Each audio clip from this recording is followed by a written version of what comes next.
આપણી સમસ્યા આપણે જાતે જ સોલ્વ કરવાની છે। આમ તો સામાન્ય રીતે એવું હોય કે આપણી સમસ્યાઓ માટે જ આપણે સરકારને ચૂંટતા હોઈએ છીએ કે જેથી સરકાર સુચારું વહીવટ ચલાવે, અને સરકાર એ સુચારું વહીવટ એટલા માટે ચલાવે કે લોકોને કોઈ સમસ્યા ન પડે। પણ હવે શું છે, સમય બદલાઈ ગયો છે અને લોકશાહીની પરિભાષા પણ બદલવા કેટલાક નેતાઓ આમાદા બન્યા હોય એવું લાગી રહ્યું છે, અને એમાંના જ એક છે આપણા શિક્ષણ મંત્રી કુબેરભાઈ ડિંડોર। પહેલા સાંભળો એ શું કહી રહ્યા છે, એના પર પછી વાત કરીએ। ખાડો પડી ગયો ત્યાં ફોન કરે નગરપાલિકા વાળાને તમારે જઈ જવું થાય નહીં થાય કે અહીં છે ને અહીં પાણી ભરાઈ ગયું, નિગમ તગારું પૂરું કરી નાખે, રસ્તો થાય ના થાય, થોડો જાય એટલું તો કરેક્ટ ના કરે આપું તો કઈક થાય એટલે કે સરકારની જવાબદારી ત્યાં આ કામ કરી શકતું આ એટલે આપણી પણ જવાબદારી છે, એની જવાબદારીનું ભાન એને પણ કરાવવું પડે। એટલે મેં પેલા કીધું કે પેલો ખાડો પડી ગયો, મેં ફોન કર્યો તો કીધું હું આવું છું, નિગમ તગારું ક્યાં રાખ, અરે નિગમ લઈ આવો ને એક તગારું પાવડો લઈ આવો, 2 મિનિટમાં 3 મિનિટમાં ખાડો પૂરાઈ જાય, પથરા નાખી દે મેળવી નાખે, ખાડો પૂરી જાય ના પૂરાઈ જાય। એટલે મેં એને ફોન કરીને એવું કહ્યું, પછી એ લોકો 3-4 મિનિટ પૂરી દીધો। હવે એના માટે પાછું આરએમબી કહું, પેલો આરબી વાળો કે સાહેબ પેલા મોકલું, પેલો પછી બીજે ફરતો 2 દાડાથી એટલા 2 બાઈક વાળા અંદર પડે, નુકસાન થાય ના થાય, એટલે આપણી પોતાની પણ જવાબદારી છે। વાહ શિક્ષણ મંત્રી વાહ! અમને હતું કે આવું એક દિવસ આવશે, પણ આટલો જલ્દી આ દિવસ આવી જશે કદાચ અમે વિચાર્યું નહોતું। શિક્ષણ મંત્રી એવું કહી રહ્યા છે, ખાડા પડે તો લોકો સરકારને કે એટલે બધી જવાબદારી સરકારની ના હોય, 2 પથરા નાખી દો એટલે ખાડા પૂરાઈ જાય। તો અમને ખબર છે સાહેબ ખાડા પૂરાઈ જાય, પણ એના માટે અમે આપને ચૂંટ્યા છે અને આપની સરકારે એ કામ કરવાનું છે, એની નીચેના જે તંત્રો આવે છે એ તંત્રને કામ કરાવવાનું છે। પણ તમે તો ગજબ કરી નાખ્યો સાહેબ, અમને જે આશા અપેક્ષા હતી એ આટલી જલ્દી પૂરી કરી દીધી અને હાથ ખંખેરી નાખ્યા કહેવું પડે। કોંગ્રેસ પક્ષના પ્રદેશ કોંગ્રેસના મુખ્ય પ્રવક્તા ડોક્ટર મનીષ દોશી ફોનલાઈન પર મારી સાથે જોડાયા છે। મનીષભાઈ, હવે તો શું કહેવું અને શું પૂછવું આ શબ્દો સાંભળ્યા પછી? કદાચ એ શબ્દો એક એન્કર થઈને આજે સૂઝતા નથી હવે। નુપુરભાઈ, જે રીતે બેજવાબદારીપૂર્વક રાજ્યના કેબિનેટ મંત્રી વાત કરે છે, જનતાને બધી સલાહ આપી છે, ચૂંટણી પ્રચારમાં બધી વાતો અલગ કરવાની, ચૂંટાયા પછી અહંકારમાં ડૂબેલી ભાજપ સરકારના કેબિનેટ મંત્રી અને એ પણ પાછા શિક્ષણના મંત્રી એમ કે છે કે ખાડામાં આવી રીતે પતરા નાખવાને તમારે 2 ખાડા વાંધે આમ થાય છે। અરે ભાઈ, તમે એ તો કહો ખાડા કેમ પડે છે? મંત્રી શ્રી, ગુજરાતની અંદર 60-40ના રેશિયાથી ચાલતા કામગીરી છે। જાહેર જેટલા બી બાંધકામ થાય છે, રોડ રસ્તાના હોય કે બિલ્ડિંગોના હોય કે પુલ બાંધવાના હોય, તમામમાં 60 ચાલે એટલે 60% ભ્રષ્ટાચાર ને 40%માં જે કામ થાય એ થાય। આ પરિસ્થિતિના કારણે રોડ રસ્તામાં ખાડા નથી, ખાડામાં રસ્તાઓ થઈ ગયા છે, અને આ માટે ભ્રષ્ટાચાર એ ભારતીય જનતા પાર્ટીએ શિષ્ટાચાર બનાવ્યો છે। અને મંત્રીશ્રીનું બેજવાબદારીપૂર્વક નિવેદનમાં મંત્રીશ્રી કાલે એવું કે છે, હવે શિક્ષકો રાખવાનું ક્યાં જાવ, સ્વયં શિક્ષણ મેળવો। આપણે ક્યાં પેલા એકલવ્ય આગળ ક્યાં હતા એમ કે ગુરુ, તમે જાતે શિક્ષણ મેળવો, શિક્ષકોની જરૂર નથી। આજે એમ કે છે ખાડા તમે જાતે ભરો, આની જરૂર નથી। એટલે આ સરકાર સંપૂર્ણપણે નિષ્ફળ છે અને એની નિષ્ફળતા જોવા માટે જનતાને સલાહ આપે છે। મંત્રીશ્રી, થોડી પર શરમ હોય તો કેબિનેટમાં તમારા સંકુલમાં બાજુમાં બેઠા રસ્તાના રોડ એન્ડ બિલ્ડિંગના મંત્રી છે, જે જાહેર માર્ગ મકાનના, એમને કહો કે આ ખાડા પૂરવા પડે। આ કમલમમાં કરોડો રૂપિયા ઠલવાઈ ગયા છે, ભ્રષ્ટાચાર બંધ કરીને ખાડા પૂરો તો જનતાને થોડી રાહત મળે। પણ કેબિનેટમાં કેવું નથી, જનતાને સલાહ આપી છે। એટલે ભારતીય જનતા પાર્ટીની આ નીતિ રીતિ સંપૂર્ણપણે ગુજરાતને નોંધાવી મૂક્યું છે। સંપૂર્ણ સરકાર રામ ભરોસે ચાલી રહી છે અને એના કારણે ગુજરાતનો નાગરિક પરેશાની ભોગવી રહ્યો છે। અનેક પ્રકારની તકલીફોમાં જ્યારે લોકોના મોત થાય છે, હાડકાં ભાંગે છે, લોકોની પરેશાની, વાહનોને મોટું નુકસાન થાય છે, અકસ્માતો બેફામ થાય છે, ત્યારે આવા નિવેદનો એ લોકોના જખમ ઉપર, એમની નિષ્ફળતા માટે આવી જનતા ઉપર દોડવાનું બદલે લોકોને જે જખમ છે તે આક્રોશ છે લોકોને, એની ઉપર મીઠું ભરવાનું કામ પણ મંત્રીશ્રીનું નિવેદન કર્યું છે। ત્યારે કોંગ્રેસ પક્ષ તરીકે અમે સંદેશના માધ્યમથી માંગ કરીએ છીએ કે ગુજરાતની અંદર સામાજિક ઓડિટ થવું જોઈએ, સોશિયલ ઓડિટ। કરોડો રૂપિયાના ખર્ચે બનેલા આ જાહેર રસ્તાઓ રાતોરાત કેમ ધોવાઈ ગયા અને એ ભ્રષ્ટાચારના કેટલા નાણાં ક્યાં સગે વગે ગયા, એની તપાસ થવી જોઈએ, જનતાને રાહત મળવી જોઈએ। અચ્છા મનીષભાઈ, એક બીજી વાત અહીંયા એ પણ છે કે આ જે શિક્ષણ મંત્રીજીએ જે નિવેદન આપ્યું છે એક જાહેર કાર્યક્રમમાં જનમેદનીની સામે આપ્યું છે, અને સાથે જ એવું પણ કહી રહ્યા છે, એક ખાડાની વાત તો છે જ, પણ મનીષભાઈ બીજી એક વાત શિક્ષણ મંત્રી શ્રી એ કહી રહ્યા છે કે કંઈ પણ થાય, કોઈ પણ સમસ્યા હોય એટલે સરકાર પર ટોપલો ઢોળવાની, લોકોને આદત પડી ગઈ છે અથવા તો સરકાર પાસેથી લોકો અપેક્ષા રાખે છે, તો હવે અપેક્ષા કોની પાસેથી રાખવી? વિપક્ષ તરીકે તમે પૂરી કરી શકશો તો પછી તમારી પાસેથી રાખીએ. હા નુપુરભાઈ, નિશ્ચિતપણે કોઈ પણ રાજ્યની અંદર સરકારની જવાબદારી, લોકતંત્રની અંદર જવાબદારી, લોકશાહીમાં ચૂંટાયેલી સરકાર પોતે જો જવાબદારી ન સંભાળી શકતી હોય તો ખુરશીઓ ખાલી કરે.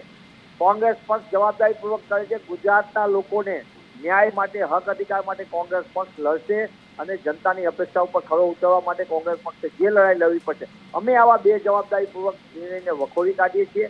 ભારતીય જનતા પાર્ટીની સરકારના કેબિનેટ મંત્રી આવું અહંકારી અને બેજવાબદારીપૂર્વક નિવેદન કરે, કોઈ પણ સંજોગોમાં લોકતંત્રમાં ન ચાલે. એમની જવાબદારી નક્કી થવી જોઈએ, જવાબદેહી પણ હોય. રિસ્પોન્સિબિલિટી સાથે એકાઉન્ટેબિલિટી પણ એટલી જરૂરી છે. પણ જવાબદારીમાંથી છટકવું છે, જવાબદેહીમાંથી છટકવું છે અને એના કારણે આ પરિસ્થિતિ ગુજરાતમાં થઈ છે. ત્યારે હું આપને જવાબદારીપૂર્વક કહું છું કે જ્યાં જ્યાં કોર્પોરેશન હોય ત્યાં ભ્રષ્ટાચાર ને કરપ્શન છે. જ્યાં જ્યાં સરકાર, ત્યાં સરકારનો ભ્રષ્ટાચાર છે. અને ભ્રષ્ટાચારના કારણે ગુજરાતમાં સમસ્યા છે. ગુજરાતમાં કોઈ વસ્તુ ખૂટતી નથી. માત્ર કરોડો રૂપિયાના કૌભાંડોના કારણે ગુજરાતમાં આ પરિસ્થિતિનું નિર્માણ થયું છે. અને બેફામ ને બે રોકટોક ભ્રષ્ટાચારના કારણે ગુજરાતના નાગરિકને પારાવાર મુશ્કેલીનો સામનો કરવો પડે છે.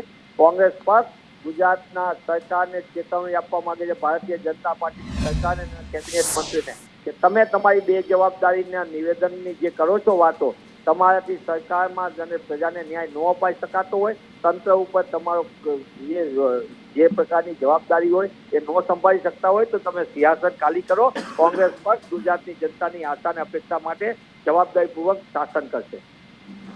એટલે મનીષભાઈ, વાત અહીંયા આગળ એ આવે છે કે એક શિક્ષણ મંત્રી, કેબિનેટ કક્ષાના મિનિસ્ટર, અને એ પણ જ્યારે આવીને આવું નિવેદન આપે કે લોકો સરકાર પાસે અપેક્ષા રાખે છે, એટલે સ્વાભાવિક રીતે સરકારની મંશા લાગતી નથી.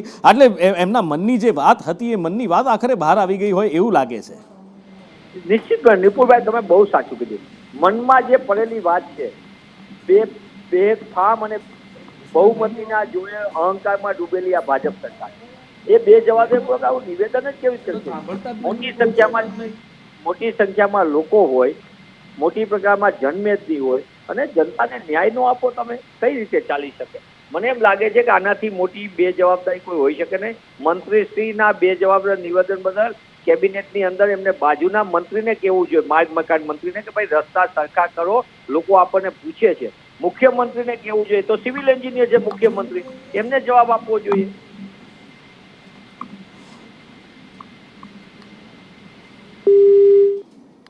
મનીષભાઈ, આપ અમારી સાથે જોડાયા એ બદલ આપનો ખૂબ ખૂબ આભાર. Thank you so much. અને મંત્રીશ્રી સાથે અમે સંપર્ક કરવાનો પ્રયત્ન કરી રહ્યા છીએ કે કુબેરભાઈ સાથે વાત થાય તો આ વાતનો જરા ફોડ પડે કે અમે સાહેબ સરકાર પાસે અપેક્ષા ના રાખીએ તો કોની પાસે રાખીએ, એ પ્રયત્ન કરી રહ્યા છીએ અમે. ભારતીય જનતા પાર્ટીના પ્રવક્તાને પણ અમે ફોન કર્યો, પણ એમણે ના પાડી દીધી કે ભાઈ આ મુદ્દે મને રહેવા દો તો સારું છે. હવે એક પ્રવક્તા છે, સ્વાભાવિક રીતે મંત્રીના આવા નિવેદન ઉપર બિચારા બોલી શું શકે, એટલે હવે મારે નામ નથી આપવું એ પ્રવક્તાનું, પણ એ પ્રવક્તાએ ના પાડી દીધી. કૃષ્ણા મારા સહયોગી મારી સાથે છે. કૃષ્ણા, આ મંત્રીશ્રીએ જે કહ્યું એ તો બધાએ સાંભળી લીધું, આપણે એના પર મનીષભાઈની પ્રતિક્રિયા પણ લીધી. ભારતીય જનતા પાર્ટીના નેતાઓ મોઢું સંતાડતા જોવા મળ્યા, પણ એવું લાગે છે કે જ્યારે મંત્રીશ્રી આવશે ત્યારે પહેલો જવાબ એમનો એ હશે કે મારા નિવેદનને તોડી મરોડીને રજૂ કરાયું. હા બિલકુલ, કારણ કે આ એમને આવડી ગયું છે. આજે આખી પેટર્ન બની ગઈ છે. આ એ જ નેતાઓ છે કે જ્યારે ચૂંટણી આવે ત્યારે પોતે ભાઈ બાપા કરતા લોકો પર જતા હોય છે, લોકો પાસે જતા હોય છે અને એમ કહેતા હોય છે કે તમારા તમામે તમામ કામ અમે કરી દઈશું. પરંતુ જ્યારે આ જ લોકો આ નેતાઓ પાસે જાય છે એટલે કેવી છટકબારી શોધતા હોય છે. આ કેબિનેટ કક્ષાના મંત્રી છે, શિક્ષણ મંત્રી છે કુબેર ડિંડોર, પરંતુ પહેલી વખત નથી એમના કોઈ નિવેદનને કારણે વિવાદ સર્જાયો હોય. આ જનપ્રતિનિધિઓ છે, પોતાને જનસેવક કહેવડાવતા નેતાઓ છે, પરંતુ તેઓ કહી રહ્યા છે કે કોઈક ભાઈ મને ફોન કરે છે અને કહી રહ્યા છે કે આ જગ્યાએ રસ્તો પોલો થઈ ગયો છે, અકસ્માત સર્જાય એમ છે. એટલા માટે હું એને કહું છું, ભાઈ તમે કેટલા લોકો છો, તમે લોકો જ આ ખાડો જાતે કેમ નથી પૂરી દેતા? કારણ કે આરએનબી વિભાગને કહેશો, એ આવશે, 3-4 દિવસ લાગશે, ત્યાં સુધીમાં એક્સિડન્ટ સર્જાઈ જશે. પરંતુ સવાલ અહીં એ થાય કે તમને જનતાએ ચૂંટ્યા છે શેના માટે? તમે સરકારમાં બેઠેલા મંત્રીઓ છો, તમારી જવાબદારી બને છે. તમે તમારી ભૂલ સ્વીકારવાને બદલે જનતાને જ કહી રહ્યા છો. તમે કહી રહ્યા છો કે નાગરિકો પોતાનો નાગરિક ધર્મ ભૂલી ગયા છે, પરંતુ વાસ્તવિકતા એ છે કે જનપ્રતિનિધિઓ પોતાનો પોતાનો ધર્મ ભૂલી ગયા છે. એનું પણ તમને યાદ હશે કે થોડા સમય પહેલા હિમાચલ પ્રદેશના મંડીથી કંગના રનૌત જેઓ સાંસદ છે તેમનો પણ એક વિડીયો ખાસો વાયરલ થયો હતો. તેઓ પણ કહી રહ્યા હતા કે લોકો મારી પાસે નાના નાના કામ લઈને આવે છે, એ તૂટેલા રસ્તા જેવા નાનીના લઈને કામ લઈને આવે છે, એમએલએ જેવા કામ લઈને મારી પાસે આવે છે. હું કંઈ આના માટે થોડીને અહીંયા બેઠેલી છું. એટલે આ બધા જ નેતાઓ કે જેઓ પહેલાં લોકો પાસે જાય છે, એકદમ સામાન્ય માણસ બનીને જાય છે અને ત્યારબાદ એમની પાસે પાવર આવી જાય છે. એટલે સીધી એક આખી જે સામાન્ય માણસ અને નેતા વચ્ચેની ભેદ હોય, ભેદ રેખા હોય, એ પોતે જાતે જનતા સમક્ષ મૂકી દેતા હોય છે. કુબેર ડિંડોર એવું કહી રહ્યા છે કે આવા કામ સરકાર પર ન ઢોળવાના હોય, પણ સવાલ એ થાય કે જ્યારે મુખ્યમંત્રી ભૂપેન્દ્ર પટેલ પોતે એવું કહી રહેતા હોય કે જો ક્યાંય પણ કામમાં કોઈ કચાશ રહેશે તો એ મારી જવાબદારી છે, અને સામે પક્ષે જ્યારે મુખ્યમંત્રી આવું કહેતા હોય અને બીજી બાજુ મંત્રી જે આવું કહી રહ્યા છે કે દરેક કામ તમે સરકાર પર ન ઢોળી શકો, એટલે સીધું અહીંયા દેખાઈ રહ્યું છે કે કેવી રીતે તેઓ પોતાની જવાબદારીમાંથી, પોતાની જવાબદેહીમાંથી છટકવાની કોશિશ કરી રહ્યા છે. અને આ જ એક કામ છે. આપણને ખબર છે કે જ્યારે મોટી દુર્ઘટનાઓ બને, મોરબીનો બ્રિજ તૂટ્યો હતો ત્યારે કહી રહ્યા હતા કે આટલા બધા લોકો ભેગા થઈ ગયા હતા એટલા માટે આવું થયું. એટલે કોઈ મોટી દુર્ઘટના હોય તો છેવટે જનતા પર ઢોળી દેવાની આ આખી જે માનસિકતા છે જ અહીંયા પ્રતિબિંબિત થાય છે. બિલકુલ. એટલે કૃષ્ણાએ બહુ સરસ વાત કરી કે જો ખુદ મુખ્યમંત્રી એવું કહેતા હોય કે કંઈ પણ થાય તો આ મારી જવાબદારી છે, પણ એમના જ કેબિનેટના એક સભ્ય, એમના જ કેબિનેટ મંત્રી એમ કહેતા હોય કે બધું સરકાર પાસે લઈને ના આવવાનું હોય, કંઈ પણ થાય તો લોકો સરકાર પાસેથી અપેક્ષા રાખે છે. સાહેબ, કોની પાસેથી રાખે? પણ ખેર, મુખ્યમંત્રી બીજું કંઈક કહે છે, જવાબદારી પોતે લે છે. શિક્ષણ મંત્રી જવાબદારી લેવા માટે તૈયાર નથી. એટલે છેલ્લે ખાલી એટલું કહેવાની ઈચ્છા થાય કે સૌનો સાથ, સૌનો વિકાસ, આ સૂત્ર ત્યારે ચરિતાર્થ થાય જ્યારે સૌ સાથે મળીને કામ કરે, એક સરકાર તરીકે કામ કરે.